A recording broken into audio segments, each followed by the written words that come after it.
Okay, welcome everybody.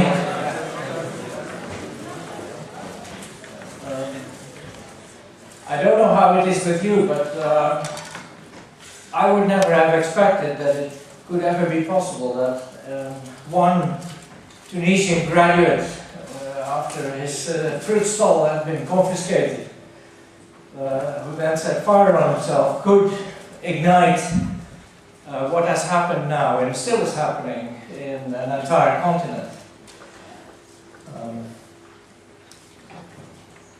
It's an amazing thing. It reminds me of the economic crisis when Her Majesty the Queen actually asked, weren't there any economists who could see this coming?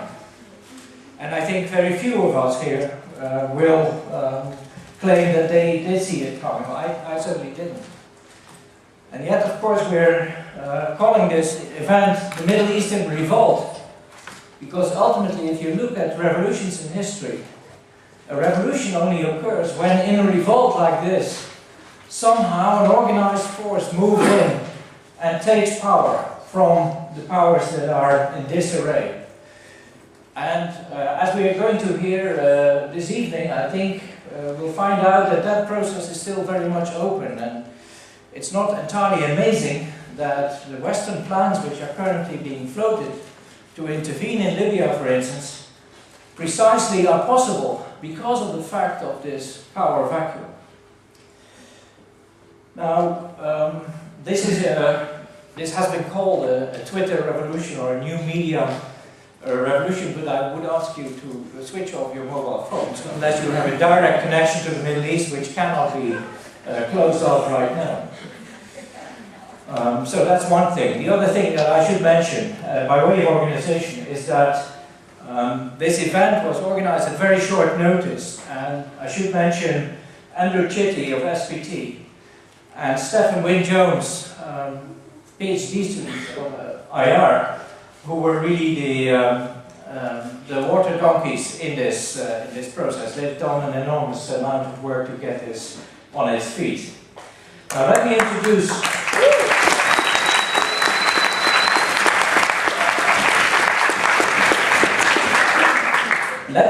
the speakers who will enlighten us this evening, in the order in which they're going to speak. The first to speak is Ahmed Sawalem, who represents or speaks for a Libyan youth movement that actually, I asked him beforehand, you know, this was not Gaddafi's youth movement, I hope, but he said no, this was a movement which actually formed in the context of the most recent events, and which was a response to what happened in Egypt. So Ahmed will be the first, because we thought it was appropriate that, given the most explosive situation currently, at least being in Libya, that he should have the right to address us as the first speaker. After him, well, one of the countries where it really started, and you might say the inevitable point of gravity in the whole Middle East, Egypt.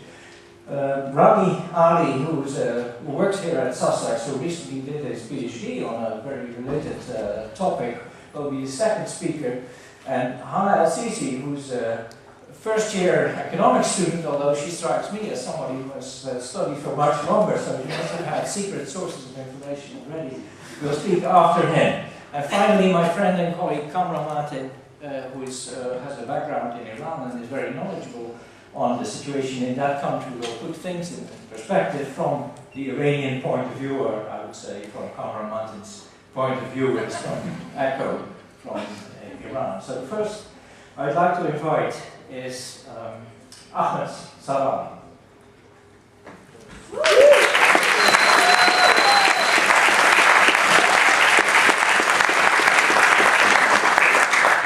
It's on. Hi everybody, thank you for attending and having the interest to know what's happening in my beloved country. Just to give you a background, my name is Ahmed Sawalem. I'm based in Manchester as a family. I work in London at HSBC.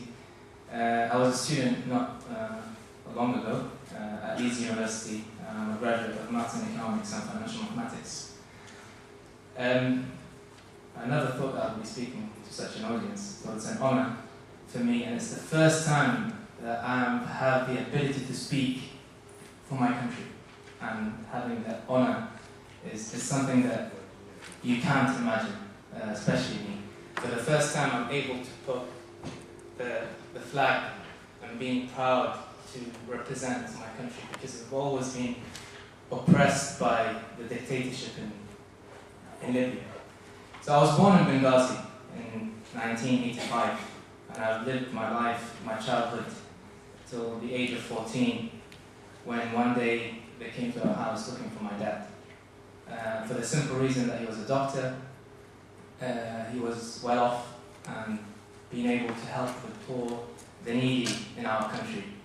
And that's the simple reason, because obviously doing a good thing in your country means that you're getting people around you and therefore taking power.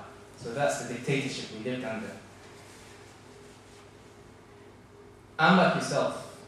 We live in a civilized country, respects humans, respects everybody.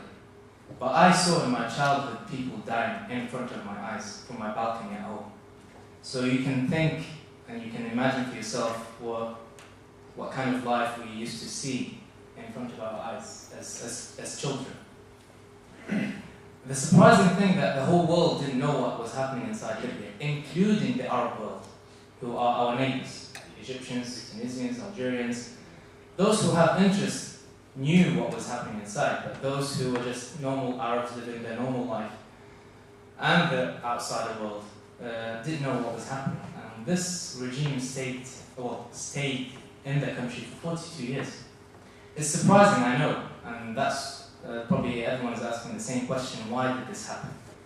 And why has it taken them so long to actually stand up and say enough is enough?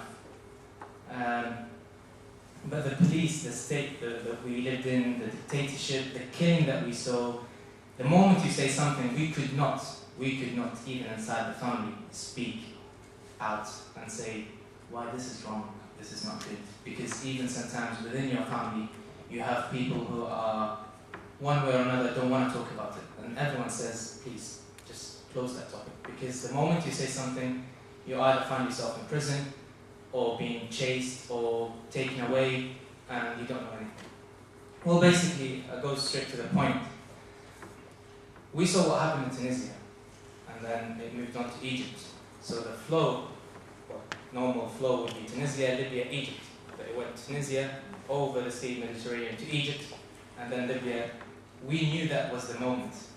And up until the last day of the Egyptian revolution, still the Libyans didn't believe that this will happen. But we did, people inside the youth, we thought this is our moment, and if it doesn't happen now, it will never happen again. And we knew it will be bloody, as it is now. We knew it will move on to a revolution, from revolution to a war, which is happening right now as we speak. So, before I go into the story, if I can ask for 1 minute silence for those, I know it's silent already, but a prayer, anything that's in your mind, for those who died, and I mean thousands who have died, and those who are in hospitals, and they are thousands, and those who are dying as we speak. So if you can have that moment.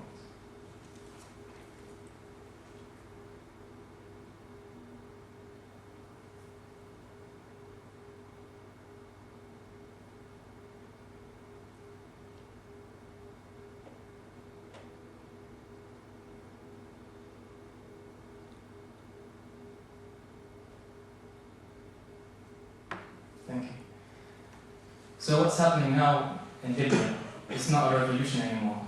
It's a war against humanity. And I know some of you will ask us the questions, if there's pro and there's anti. It's all anti, and believe me, and take my word for granted. Those who are pro, and whoever you see, I have a story from one of my friends, his cousin. He was taken away from Benghazi after Benghazi was liberated.